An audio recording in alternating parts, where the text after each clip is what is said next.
What is going on, Eagles Nation? Happy Saturday. Stephen Hellmann, Aresco doing a special video today for our boy, That Ninja Zay, with the request. He wants to know. He's down to know. And it's a great topic to bring up, man. Yeah. So thank you for reaching out to us about it. And before we get into what he wanted us to talk about, we want to encourage anybody who has an idea, a video that anybody who watches our videos has an idea of what they see, something out there, something they want to see us talk about. Send us a message on Views from the Link on Instagram at Views from the Link, and just say, hey, I'd really like to know what you guys think of this, and we'll do a video for it. We're busy, but we love doing videos, and we need some ideas, and we want to know what you guys want to hear about. So that's kind of it. Yeah, no, especially if it's a custom request, guys. You guys want to see something? We'll be glad to talk about it. So the graphic was Bleacher Report. Bleacher Report. They said which young QB is the top pick to start a franchise with today. And who they interviewed, 42, I think it says. Look, it says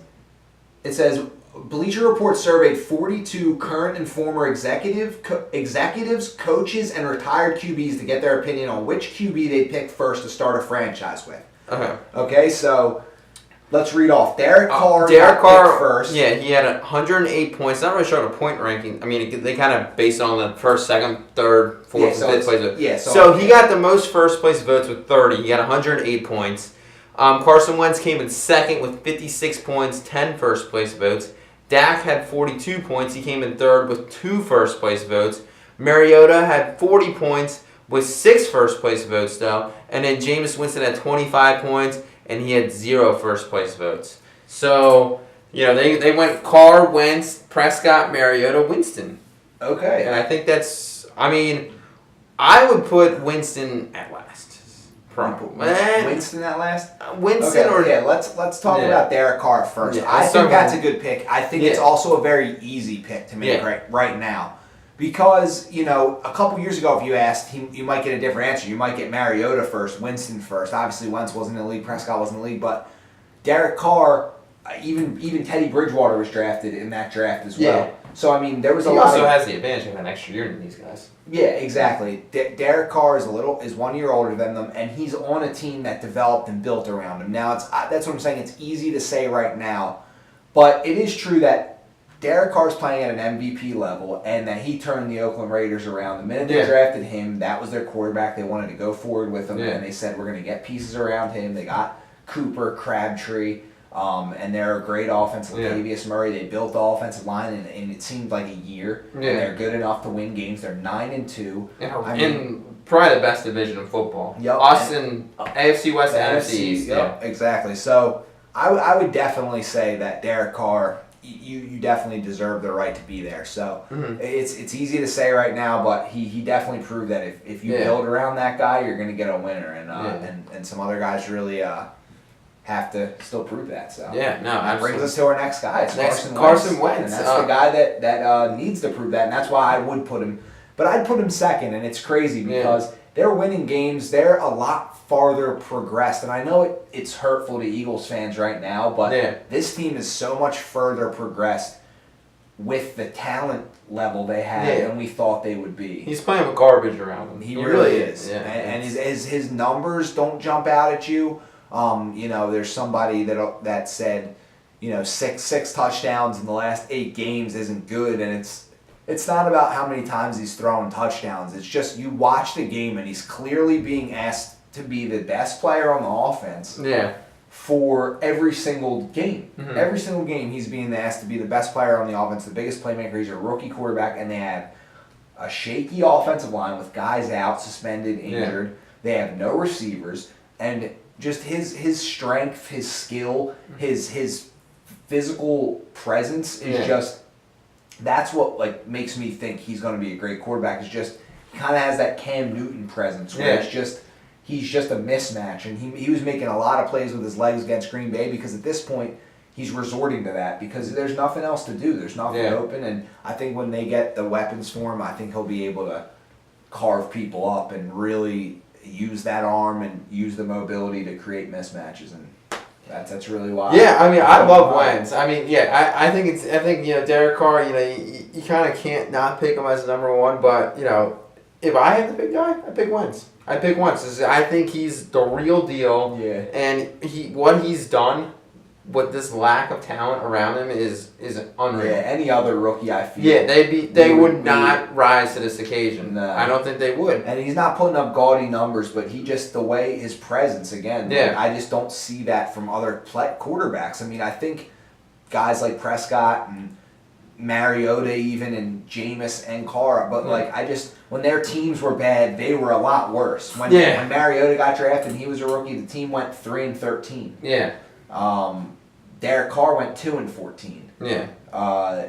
Prescott's a rookie right now, and they're killing it. So I mean, he deserves his credit. Yeah. But, they have a lot of weapons around him, which helps. That does bring us to the next one. That brings us to Dak Prescott. Now I'd rather have Mariota than Prescott. I would put Mariota ahead of Prescott because he's really developing into a nice quarterback, and hopefully he keeps developing. I'm a pretty big fan of Mariota. Just wanting him from the Chip Kelly days, and you gotta wish a guy like that success. And having DeMarco Murray playing inspired football is helping him out as well. So, I would definitely put Mariota at 3. That's what I would do.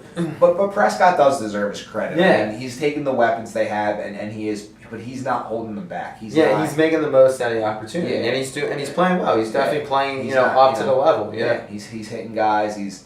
And I would say that they're probably not. What are they? 11-1 now? Jesus, 10-1 or 11-1? They're 11-1 now.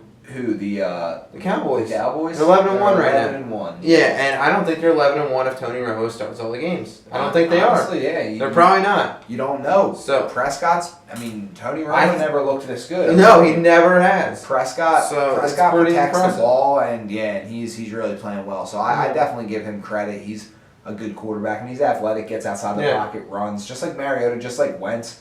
Carr doesn't really do that too much, but he can make plays. And then last is Winston, and he's a guy that I don't know. I mean, he's been really good too. I like him. I think he's a good guy. You know, they went 6-10 last year with him in his first year, and they kind of improved the team a little bit, and now they're 6-5.